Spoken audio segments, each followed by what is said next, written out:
Hello everyone, welcome back to the Bengals franchise here in Madden 2001. We're taking a look at the playoff standings, or just the league standings as a whole. The Titans are currently the top seed in the AFC with the Colts right on their tail. The Colts have already clinched the AFC East, but the Titans and Jaguars have also clinched playoff berths, but no one has clinched the Central yet, with the Broncos, Dolphins, and Chiefs kind of all in tow here at 9-6, and the Raiders aren't out of it either. They're 8-7. They could probably make it into the playoffs with a couple losses and a win in their favor. We are down here all the way in the 12th spot, sitting firmly with the Ravens at the 10th spot. We're actually ahead of the Bills in the standings, but because of the tie, I don't know. It's weird how the game likes to do that, but we are far and away not the worst team in the AFC. We hold that by at least a few games, but we're not super far. In the NFC, the Redskins, Rams, and Cowboys have all clinched playoff berths, but no one has clinched a division title yet. So with the Packers, Vikings, Panthers, and Buccaneers, a lot of the NFC Central is in the mix in the playoff race here,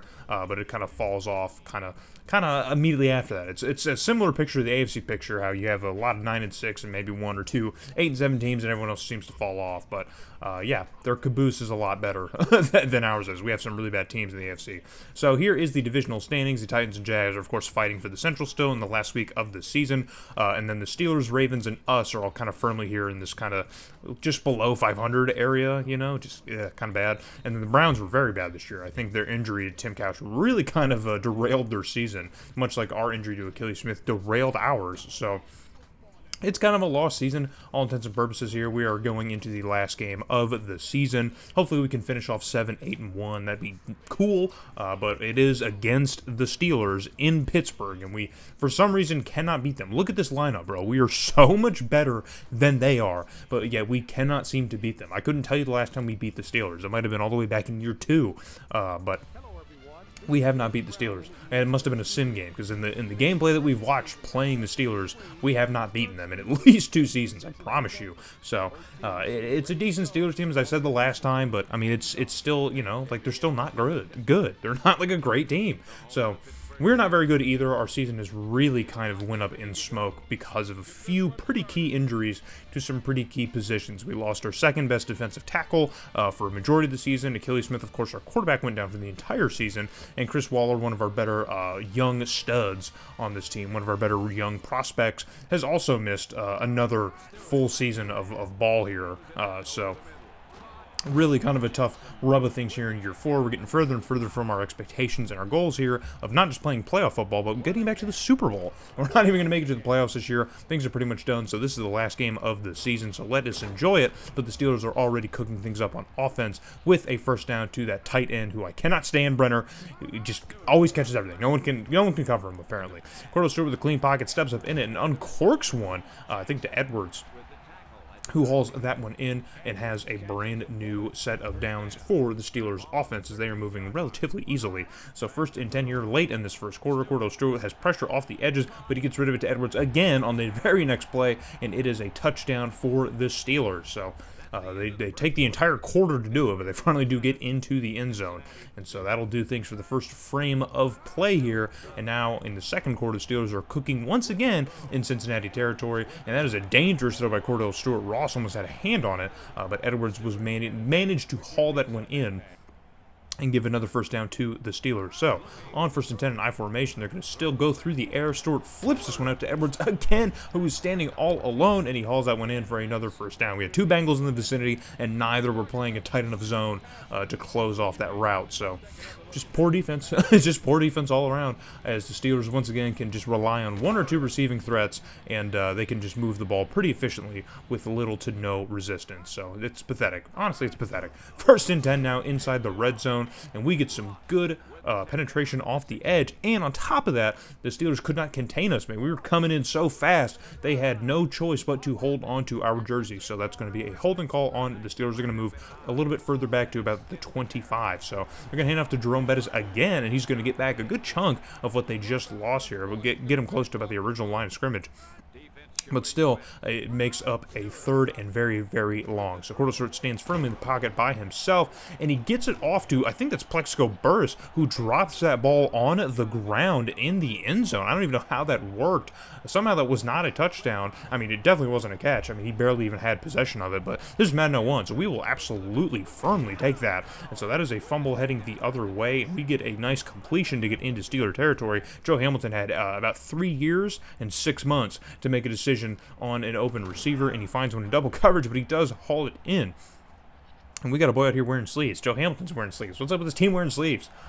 I mean, I know it's probably, you know, late December, but, I mean, come on now. It can't be that cold. I mean, it is Pittsburgh, so. Anyway, trying to get into the end zone, do as much as we can here with just a minute left to go, and I don't even know what that play was. Beasley just got lost in, like, a weird screen. I have no idea what that was. But 37 seconds left to go on 2nd and 10. Hamilton has to make a throw on the run, and he flips it out to Horn, who hauls that one in and is brought down just inside the 10-yard line. So there you see Horn has been pretty productive, but has not gotten to the end zone much this season. A lot of yards, a lot of receptions, however. But with only 20 seconds left to go on the very next play, we're going to flip it out to Sharper, the tight end, who hauls it in, and it is a touchdown for the Bengals. So if we run a quick here, like, minute drill, not even a 2-minute drill, a minute drill, and manage to get into the end zone to tie with the Steelers to end the first half. So it's not really a big offensive showing by either squad, which we can expect from two teams with a 7-8 and 6-8-1 record, but that's how things are going right now. So it's another completion to Edwards, and they are still moving the ball pretty easily with that man again. So inside the red zone here on 2nd and 6 for the Steelers. Just a minute left to go in the third quarter. They're going to go Jerome Bettis. He's got a nice gaping hole on the right side, but he gets absolutely stood up, bro. Gets absolutely put on his booty. I think that was Jackson, our safety, just put him on his ass. But the Steelers are going to go with Jerome Bettis yet again, and he's going to bumble and stumble his way to the goal line and get into the end zone. So we did a good job containing him on the last play, but the Steelers said, you know what, we're just going to give him another shot, and he's going to remind you guys why he's called the boss. And he absolutely trucks over a few defenders. Just boom, boom, they're shedding off of him, man. Everyone's trying to make the tackle, and no one can just wrap him up and bring him down. So it's another touchdown for the Steelers offense. Rough. So the third quarter will come to a close. The Steelers holding on to a 7-point lead. Another low-scoring affair here in Pittsburgh. We know how that goes, but we are on offense here to start off the fourth quarter. It is 2nd and 8 here in our own territory. Joe Hamilton's got plenty of time here, but he's taken up all the time that he does have. But he finds Peter Warrick, who makes a catch here and separates himself from his defender to get a few more yards before being brought down at about the 33, 34-yard line here of Pittsburgh. So we have flipped the field now and have an opportunity to tie this game up late. And so I would like to not play overtime for the last game of the season in a game that really doesn't matter. I don't even think the Steelers can make it to the postseason. I think they would need every team in front of them to lose, and they would need to win this game. So I guess we could play spoiler in any way. But we get a completion to Sharper, who hauls that one in at about the first down marker. But we have a hold on the line. Our line doesn't really commit many infractions like that. But when they do, man, it is brutal. So back this one up, almost back to midfield. It's on 3rd and 20. Joe Hamilton all day to throw. Steps up in the pocket, makes a running throw for some reason. Tries to hit Peter Warrick, which I think would have been a first down. Sails that ball into the turf, so that is going to, we're going to come up empty-handed. Coming up empty-handed. So on 3rd and 6 here, the Steelers are trying to run out clock here as much as they can, but on 3rd down, they can't get to the sticks. So Jerome Bettis just rushed for over 1,100 yards. Great season from Jerome Bettis. Only 5 touchdowns, though. Kind of weird. But we do get the ball back with a minute left to go, and we need to cook something up quick here with Joe Hamilton as he rockets this one into a defender's chest. Fortunately, he did not catch that because that would have been going the other way. So on 2nd and 10 now, just a minute left to go. Hamilton flipping one over the middle of the field to absolutely nobody as that one sails into the turf, and we are already staring down the last couple plays of our season if we can't make something happen. So on 3rd and 10 now, clock is running. Hamilton, clean pocket, makes an absolute bomb of a throw to Beasley, who hauls this one in with Lathon Flowers in pursuit, and he finally brings him down by the ankles, and that is going to flip the field for us. We are now in Pittsburgh territory, and we're going to run the hurry up here and try to get Pittsburgh on their toes, or maybe at least get the spike off so we can maybe think this one over. We do get the spike off, so Hamilton's going to talk it over with the coach here and see what we can do here on 2nd and 10 with 39 seconds left to go here. Got to at least get into the end zone to maybe force overtime with a clean pocket. We're going to flip it out to Corey Dillon out of the backfield, who makes one man miss, and he missed that block, man. He had a good block there. If he would have just went straight to the sideline, he would have been gone, man, off to the races. So we're going to run the hurry up again on 3rd and 4. Clock is running, man, under 25 seconds. Hamilton's not even going to spike. He's just going to go for it again, and he finds Sharp at the tight end across the middle, who hauls it in. And we're going to blow a timeout. We still have those. We're going to blow a timeout with 18 seconds. Got to get into the end zone. Hamilton stands firm in the pocket and finds an open receiver who flips into the end zone for the touchdown. And we managed to tie it with the Steelers with under 20 seconds left to go in the ball game. So the Steelers wouldn't do anything off the kickoff, so that's going to end the game, regulation anyway. But we're going to go into overtime tied at 14, and on our first defensive drive, Hamilton flips this one to Peter Warwick to come back to get it.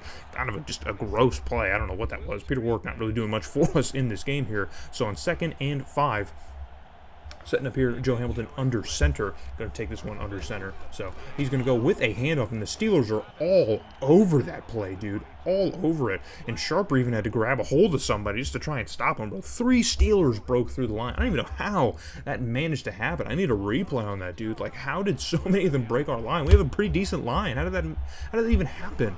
So on 2nd and 15, after the second holding call of the game, more pressure gets in Hamilton's face, but he does get rid of the Peter Warwick. A decent pass, but Peter Warwick cannot haul it in as that one bounces off of his face. So on 3rd and very, very long here, we need to get something. We get it off to Sharper, who gets a good bit for us, but definitely not getting a first down. So we're going to have to give this one to Pittsburgh, and they're going to try and end the game here. Cordell Stewart, the play falls apart completely as we had pretty good coverage on that handoff, and so Cordell Stewart has to keep it himself and try and run up the middle, and he does manage to get a good 7 yards. So on 2nd and very short, the Steelers just need about a first down or so, or probably not a first down, probably another 20 yards or so to have a good chance of putting this one away here. They are pretty close to midfield. So on 3rd and 3 here, we have an opportunity to make them come up empty, but Jerome Bettis finds the open hole here that the line creates for him, and he gets a first down. And now the Steelers are going to continue to roll here. So on 1st and 10 from about the 50-yard line, they're going to go Jerome Bettis again, who gets maybe about 3 or 4 yards on the right side. They're just trying to slowly dink their way up there. But on 2nd and 7, Cordell Stewart, very, very clean pocket. Pump fakes and uncorks a deep ball right into the turf as he cannot connect with his receiver. So on 3rd and 7 now, we have another chance to make a big stop here against Pittsburgh, and they find Plexico Burris across the middle, who has a first down, and now we are in dangerous territory as far as a walk-off field goal is concerned. If the Steelers can just get maybe another 5 or 10 yards, they could probably put this one away here. Looks like they're trying to center it now as it is. Try and run the ball a little bit here, but I would think if I'm them, I would probably want another 10 yards or so. And Jerome Bettis is going to get it as he runs right up the middle in a gaping hole and gets brought down at about the 25-yard line. Now it is essentially victory formation for the Steelers if they want to trust it on their kicker's leg, which they do, and it is up, and it is good. And the Steelers will walk us off to end their season and our season and everyone's season. And they will cement an 8-8 record on the year. We finish at 6-9-1. I don't think this game had any sort of implications on the AFC playoff picture really at all. So other than just draft positioning, so I guess maybe they helped us with that. I don't know, but just another pathetic performance on our end, man. The offense has just been kind of anemic the last year or so, mainly in the games that we watch, obviously, but we've seen some explosive outputs here from some guys on the team here, but we're generally a pretty low-scoring team in these games that we watch. So Joe Hamilton had a decent game, I guess. Completion percentage, you kind of hope for a little bit more here, but he didn't make a ton of mistakes. Running game was absolutely non-existent. What's new? Peter Warwick actually had 75 yards, but nothing really came of those drives, so we didn't really get to see a lot of that. But yeah, getting a lot of help from a lot of no-names on the receiving core. O-line had an absolutely horrendous day at the office. 2 holding calls and 0 pancakes to speak of. At least they didn't give up a sack, but I mean, geez, man, that's kind of like at least you didn't do that, you know what I mean? That's kind of a pathetic behavior, some loser mentality, if you ask me. Much higher expectations for a team that's paying its O-line as much as it is. So here's a look over of the season. We tied with the Ravens to start things off, got blown out by the Redskins, did manage to blow out the Broncos, which is now even weirder because I think they did make the playoffs, lost to the Steelers, blown out by the Titans, blown out by the Jags, beat the Eagles and Browns by the same margin of victory, blown out by the Ravens again, or just for the first time, losing to the Titans, and then losing or beating the Jags, losing to the Cowboys, so on and so forth. But here's a look at the wild card round here. The Chiefs hold on against the Jags. The Cowboys blow out the Giants, and then the Broncos stop the Dolphins on the road, and the Packers handle business against the Vikings in Lambeau. So that takes us to the divisional round where the Titans would absolutely handle the Chiefs 28-7. The Redskins would hang on against the Packers in Landover, Maryland, and the Colts would barely beat out the Broncos, and the Rams would beat the Cowboys, making your conference championship between the Colts and Titans, which the Titans would win convincingly, and the Rams would absolutely throttle the Redskins on the road, making your Super Bowl a rematch of 1 yard short.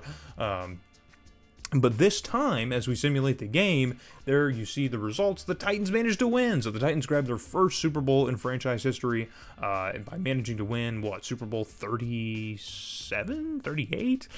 One of those. One of those. And now we're going to sim through the Pro Bowl before we kind of get out of here.